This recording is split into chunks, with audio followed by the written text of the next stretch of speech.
Perfect? Yep. All right.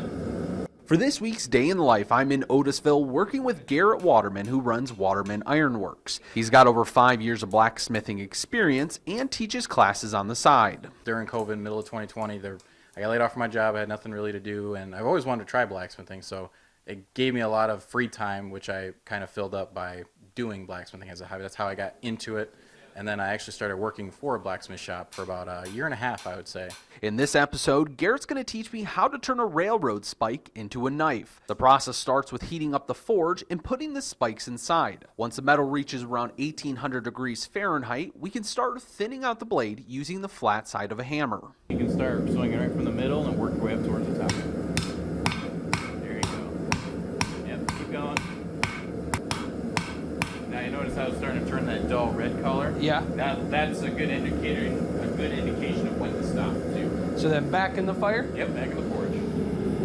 All right. This process is called drawing out the blade, and it's going to take multiple times of heating up the metal and hammering both sides until it's about a 1/4 inch thick. Actually, try to push it into the anvil when you're holding it. So pushing it down and then swing at it at the same time.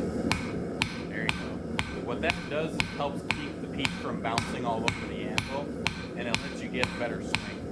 After that, it's time to hammer away the edge of the knife. We had to switch our hammer to the round side. So what that does is that smooths out the material in each direction, and it also isolates where the material moves. So when you're trying to thin out the edge of the blade, you only want to forge on that edge of the blade basically. And then you kind of flip it over, you work both sides nice and evenly until it starts to get really, really thin on that edge. Once the blade is bent into a knife shape and it's thin enough, we can make the handle. I'm just going to go clockwise just like this.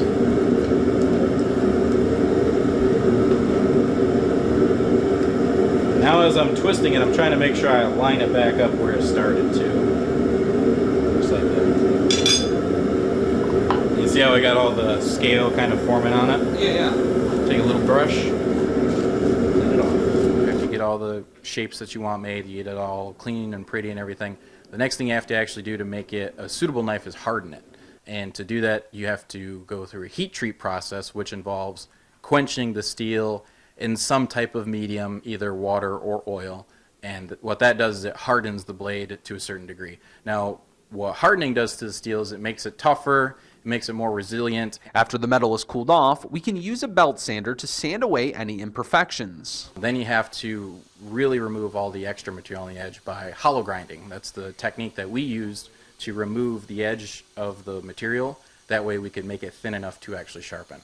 After you do all that and you get it really, really nice and thin on the edge, then you can take it to a finer grit belt like a 120 grit or a 220 grit, and then you can put a burr or an apex on the edge of the blade. You will then use a ceramic rod to make the blade as sharp as possible, and just like that, you have made a knife. It's not as easy as it looks, but it was a blast to make. And if you'd like to try it out yourselves, Garrett hosts classes at Steel Rose Forge in Columbiaville. We really strive to show like beginners what the best way to do things are. So if you come in and you don't know anything, we'll at least get you in, we'll get you through the class, we'll show you some basic steps, and then if you wanted to later down the road, you could kind of take that going forward and try to put it towards your own skill set if you wanted to. After spending 2 hours with Garrett, I gotta say that it's gonna take me a lot more time to go from this to something like that. But if you guys would like a piece of art made by Garrett, you can find more information on our website at Mid-MichiganNow.com.